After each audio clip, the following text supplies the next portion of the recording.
esta lección vamos a estudiar el libro de Miqueas. En este libro vamos a ver que Dios está listo para castigar a Israel y también Judá, porque no están caminando con Él. Pero también Él ofrece misericordia. Necesitan arrepentirse y caminar con Dios de nuevo para recibir este perdón. Empecemos. En esta lección vamos a estudiar el libro de Miqueas. Miqueas fue escrito por Miqueas, un profeta de Moreset, una ciudad 25 millas o 40 kilómetros de Jerusalén. Él ministró durante los reinos de Jotam, Acaz y Ezequías. Jeremías mencionó a Miqueas por nombre en Jeremías capítulo 26, versículo 18. Jeremías profetizó la caída de Samaria por medio de los asirios en 722 a.C. La fecha del libro, 704 a.C. Los recipientes, el reino del sur, Judá. El propósito del libro es para profetizar contra las maldades de Samaria, Israel, y Jerusalén, Judá. Miqueas dijo que fue necesario arrepentirse y amar al prójimo como a sí mismo. En el hebreo, el significado del nombre Miqueas es quien es como el Señor. En el griego el libro es Micaías y en el latín es Miquea. Hay 4 puntos en el libro de Miqueas. Número 1. Castigo contra Israel y Judá en capítulo 1, versículo 1 a capítulo 3, versículo 12. Punto 2. Israel y Judá tienen esperanza, capítulo 4 y también capítulo 5. Punto 3. El caso del Señor contra Israel en capítulo 6. Punto 4. La miseria se convierte en triunfo en capítulo 7. Primeramente, en punto 1 podemos ver el castigo contra Israel y Judá. Después que la palabra de Dios vino a Miqueas, él llamó a los ciudadanos del mundo para escuchar porque Dios iba a ser su juez. Dios vino de su santo lugar para juzgar a Israel y Judá por los pecados de rebelión, idolatría y prostitución. Después que Dios castigara a su gente, iban a llorar y lamentar. Los que planean cómo engañar a sus vecinos de sus bienes son advertidos de que Dios planea un desastre contra ellos. Los falsos profetas declaran que la calamidad no vendrá, pero son hombres corruptos que siguen el viento y las mentiras. En el futuro, Dios va a recoger a su pueblo como ovejas en el aprisco. El capítulo 3 es una denuncia contra 2 grupos. Los líderes en versículos 1 a 4 y los falsos profetas en versículos 5 a 7.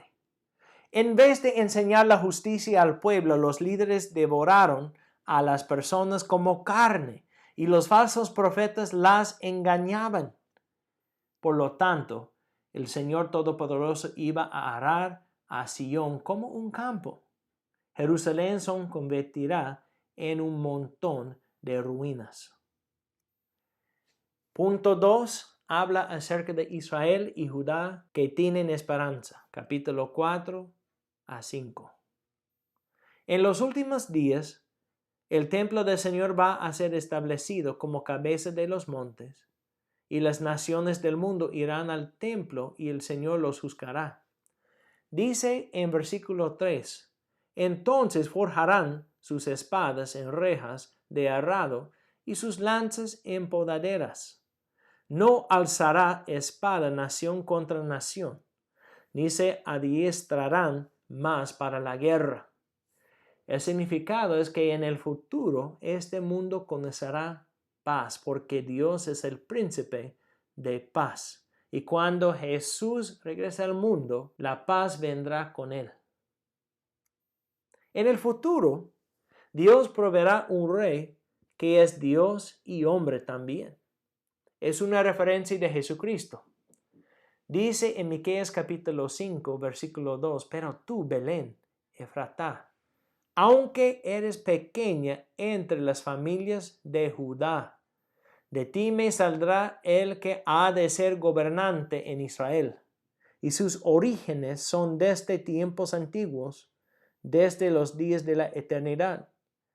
Mateo 2, versículos 4 a 6 y también Lucas capítulo 2, versículos 1 a 7 declaran que este versículo pertenece a Jesucristo, el Hijo de Dios. En capítulo 5, el Mesías será el pastor de Israel y reinará con fuerza. En capítulo 5, el texto declara que el Mesías será el pastor de Israel y reinará con fuerza. Él destruirá los enemigos de Israel y también los lugares de los ídolos. Punto 3 habla acerca del caso del Señor contra Israel en capítulo 6. El capítulo 6 se enfoca en el presente y en esta sección Dios acusa a su pueblo otra vez. Su gente necesita recordar que Dios les libró de Egipto y también de Balac, el rey de Moab. El deseo de Dios es que su gente demostrara justicia, misericordia y una relación personal con Él. Lamentablemente, pocas personas tienen este tipo de relación con Dios porque son deshonestas, engañosas y violentas. Por lo tanto, Dios va a destruirlas. En capítulo 7 tenemos la miseria que se convierte en triunfo. El último capítulo contiene el lamento de Miqueas. Él estaba triste porque los piadosos perecieron en Judá y los impíos continuaron en su maldad. Miqueas declaró que él iba a confiar en Dios no importara lo que pasara. Capítulo 7, versículos 18 a 20 es un texto muy bonito que habla acerca de cómo confiar en el Señor. Que Dios hay como tú, que perdona la iniquidad y pasa por alto la rebeldía del remanente de su heredad. No persistirá en su ira para siempre, porque se complace en la misericordia.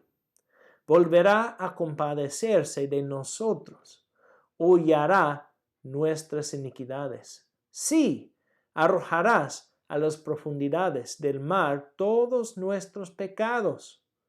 Otorgarás a Jacob la verdad y a Abraham la misericordia, las cuales juraste a nuestros padres desde los días de antaño. En este libro vimos un texto muy bonito. Hay una profecía acerca de Jesucristo. Dice este texto muchos siglos antes que Jesús nació que él iba a nacer en Belén. En el hebreo la palabra Belén es Betlehem y Betlehem significa la casa de pan. En el Nuevo Testamento nos dice que Jesús es el pan de la vida. Por lo tanto, el pan de la vida nació en la casa de pan. Y por lo tanto tenemos Mateo 4:4. No solamente de pan vivirá el hombre, pero de cada palabra que procede de la boca de Dios. Jesús es nuestro pan y sin él no tenemos esperanza.